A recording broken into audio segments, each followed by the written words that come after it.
اچانک ایک شاہ سوار دوڑتا ہوا آیا اور بلند آواز سے عرض کرنے لگا، یا رسول اللہ صلی اللہ علیہ وآلہ وسلم، قریش مکہ نے بدعہدی کر دی۔ نبی کریم صلی اللہ علیہ وآلہ وسلم نے فتح مکہ کے لیے تیاری شروع فرما دی۔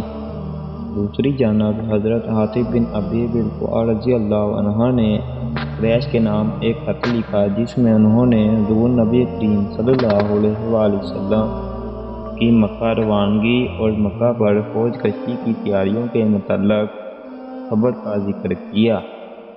حاطب رضی اللہ عنہ نے وہ خط ایک عورت کو دیا اور اس کو کچھ مال دیا کہ وہ یہ خط قریش مکہ تک پہنچا دے۔ چنانچہ اس عورت نے وہ خط اپنے سر کے بالوں میں چھپا کر اوپر سے جوڑا کر لیا اور فوری طور پر مکہ کے لیے روانہ ہوئی۔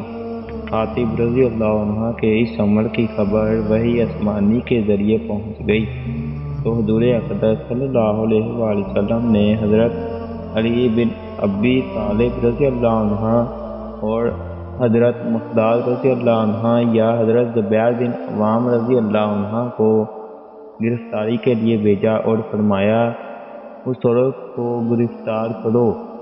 حاطب رضی اللہ عنہ نے اس عورت کے ہاتھ قریش مکہ کو خط لکھا ہے، جس میں اس نے ہماری تیاری وغیرہ کے متعلق ان کو ہوشیار کیا ہے۔ وہ دونوں حضرات دوڑتے ہوئے گئے اور اس عورت کو اسی جگہ پا لیا۔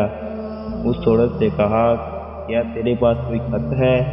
اس نے گھبراتے ہوئے کہا، نہیں، میرے پاس تو کوئی خط نہیں ہے۔ ان دونوں نے اس عورت کے سامان اور گجاوا کی تلاشی لی مگر کچھ نہ ملا۔ جب وہ نا امید ہو کر واپس جانے لگے تو حضرت علی بن ابی طالب کرم اللہ وجہہ نے اس عورت کو پرعزم اور ایمان بڑے قلب سے دیکھا۔ خدا کی قسم، رسول اللہ صلی اللہ علیہ وآلہ وسلم پر آنے والی وحی جھوٹی نہیں ہو سکتی، اور رسول کریم صلی اللہ علیہ وآلہ وسلم نے بھی ہم سے جھوٹ نہیں بولا۔